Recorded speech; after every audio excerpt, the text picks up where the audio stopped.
Hi hello నమస్తే. నా పేరు Lalitha Sri Vaishnavi. Welcome to my YouTube channel. ఈ వ్లాగ్ వచ్చేసి మేము వైజాగ్ నుంచి హైదరాబాద్ రిటర్న్ అవుతున్నామండి. మా క్రూజ్ ట్రిప్ అయిపోయింది. వైజాగ్లో మమ్మల్ని డ్రాప్ చేశారు. సో వైజాగ్ నుంచి మేము హైదరాబాద్ రిటర్న్ అయిపోతున్నాను. మీరు కనుక నా క్రూజ్ వీడియోస్ చూడకపోయి ఉంటే కింద డిస్క్రిప్షన్లో లింక్స్ ఇస్తాను. Please do watch. కిడ్స్ ఇద్దరితో క్రూజ్ ట్రిప్ అంటే కొంచెం కష్టమేమో, సీ సిక్నెస్ ఏమైనా ఉంటుందేమో అని చెప్పి నేను చాలా భయపడ్డాను. కానీ అసలు సీ సిక్నెస్ కిడ్స్కి కానీ మాకు కానీ ఎవ్వరికీ లేదండి. చాలా బాగా జరిగింది క్రూజ్ ట్రిప్ అయితే. మేము ఫుల్గా ఎంజాయ్ చేసాము. సో ఇంకా వైజాగ్లో మేము హాఫ్ డే ఉన్నామండి, హార్డ్లీ అంతే. సో మేమేమీ ఎక్స్ప్లోర్ చేయలేదు. ఒక్క ఆర్కే బీచ్కి మాత్రమే వెళ్ళాము. ఇంకా వైజాగ్కి కూడా మేము బై బై చెప్పేస్తున్నాము. మా ట్రైన్ అయితే ఇంకా స్టార్ట్ అయిపోయింది. పిల్లలు ఇద్దరు స్నాకింగ్ స్టార్ట్ చేశారు. ఇంకా కాసేపు అలా ఆడుకుంటూ స్నాక్స్ తింటూ ట్రైన్ జర్నీని బాగా ఎంజాయ్ చేశారు వాళ్ళు కూడా. కిడ్స్ ఇద్దరు కూడా చాలా కోఆపరేట్ చేశారండి. జర్నీలో కానీ క్రూజ్లో కానీ మొత్తం బాగా ఎంజాయ్ చేశారు వాళ్ళు కూడా. నెక్స్ట్ కో ప్యాసింజర్స్తో మా పెద్దవాడైతే ఏదో గేమ్స్ లాగా వాళ్ళు ఆడుతుంటే వీడు కూడా జాయిన్ అయ్యాడు. మాతో పాటు వచ్చిన ఫ్రెండ్స్ మాకు కూడా వాళ్ళకి ఎవరో స్నాక్స్ తెచ్చిస్తే మాకు కూడా ఆ స్నాక్స్ ఇచ్చారు. బాగున్నాయి, ముంత మసాలా. ఇక్కడి నుంచి మాకు అన్నవరం టెంపుల్ కనిపిస్తుంది. ట్రైన్లో వెళ్తుంటే మా కో ప్యాసింజర్స్ చూపించారు అదే అన్నవరం టెంపుల్ అని. మేమైతే రీచ్ అయిపోయామండి హైదరాబాద్. సికింద్రాబాద్ స్టేషన్కి అయితే వచ్చేసాము. రాగానే ఇంటికి వచ్చి చూసుకునేసరికి మొక్కలన్నీ వాడిపోయి ఉన్నాయి. సో వాటికి ఫస్ట్ నేను వాటరింగ్ అయితే చేసేసాను. మనం ఎక్కడికైనా జర్నీస్ చేసేటప్పుడు ఫస్ట్ ప్రాబ్లం ఫేస్ చేసేది ఇంట్లో వాటర్ ఎవరు పోస్తారు మొక్కలకి అనేది. ఎవరు లేనప్పుడు ఇంట్లో వాటర్ పోయటం కష్టం కదా. సో నాకైతే చాలా ఇబ్బంది పడ్డానండి రాగానే మొక్కలను అలా చూసుకొని.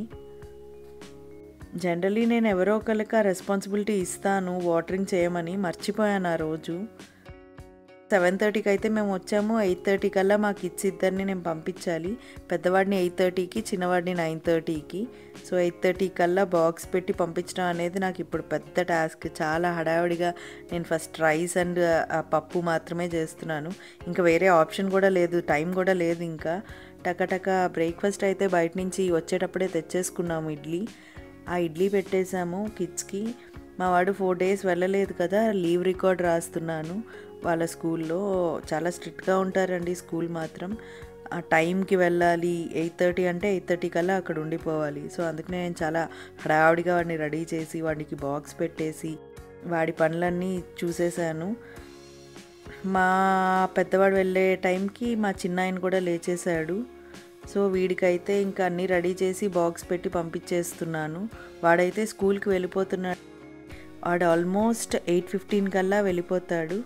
నెక్స్ట్ మా చిన్నాయన లేచాడు కదా అని చెప్పి వాడికి కూడా కొంచెం ఫ్రెష్ అప్ చేసి బ్రేక్ఫాస్ట్ పెట్టేస్తున్నాను. బ్రేక్ఫాస్ట్ అయ్యాక వాడు కూడా ఇంకా స్కూల్కి వెళ్ళిపోతాడు. ప్రశాంతంగా నా పనులు నేను చేసుకోవచ్చు. మొక్కలైతే కొంచెం బాగానే ఉన్నాయి అనిపించింది. సో మా చిన్నవాడు కూడా వెళ్ళిపోతున్నాడండి స్కూల్కి. వాడి టైం కూడా అయిపోయింది. వెళ్ళినంతసేపు పట్టలేదు రావడానికి, వచ్చేసాడు స్కూల్ నుంచి. అప్పుడే వచ్చేసా అనుకుంటూ. సో వాడు రాగానే స్కూల్లో స్నాక్స్ ఇస్తాను కదా, ఆ బాక్స్ ఓపెన్ చేసి చూపిస్తాడు, అమ్మా తినేసాను అని చెప్పి. సో అదే పనిలో ఉన్నాడు. ఆ బాక్స్ ఓపెన్ చేసి నాకు చూపిస్తాడు వాడు కంప్లీట్ చేసిన స్నాక్స్ అయిపోయింది అని చెప్పి. అన్నీ బాగానే చక్కగా తింటారండి. కానీ కేజీ కండ రావట్లేదు మా పిల్లలకి. అదేంటో నాకు అర్థం కావట్లేదు. సో నేను పెద్ద పట్టించుకోను. లావు అనేది మ్యాండేటరీ ఏం కాదు, రావాల్సిన టైంలో వాళ్ళకే వస్తుంది, వద్దన్నా వస్తుంది ఒళ్ళు. సో ఇప్పుడు నాకు అదేమీ ప్రాబ్లం కాదు. అది అయిపోయాక చక్కగా ఫ్రెష్ అప్ చేసి కొంచెం వాడికి లంచ్ మళ్ళీ పెట్టేస్తున్నాడు. సో టైం టు టైం వాడికి లంచ్, బ్రేక్ఫాస్ట్, డిన్నర్ అన్నీ అలా టైంకి జరుగుతాయండి.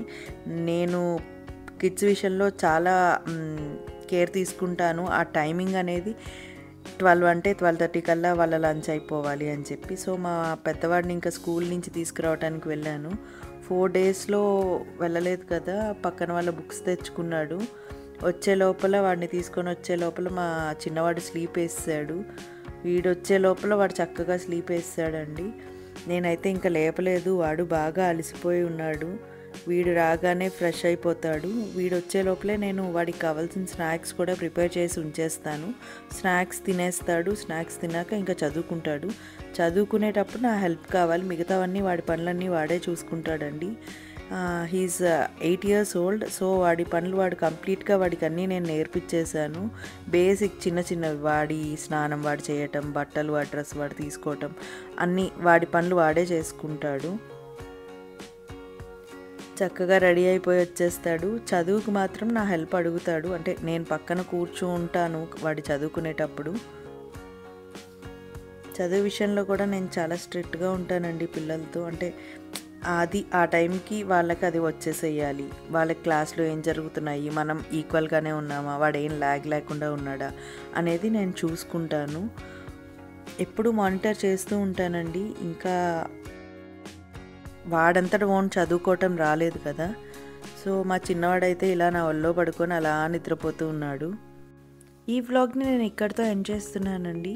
మీకు కనుక నా వీడియో నచ్చినట్టయితే please do like, share and subscribe to my channel.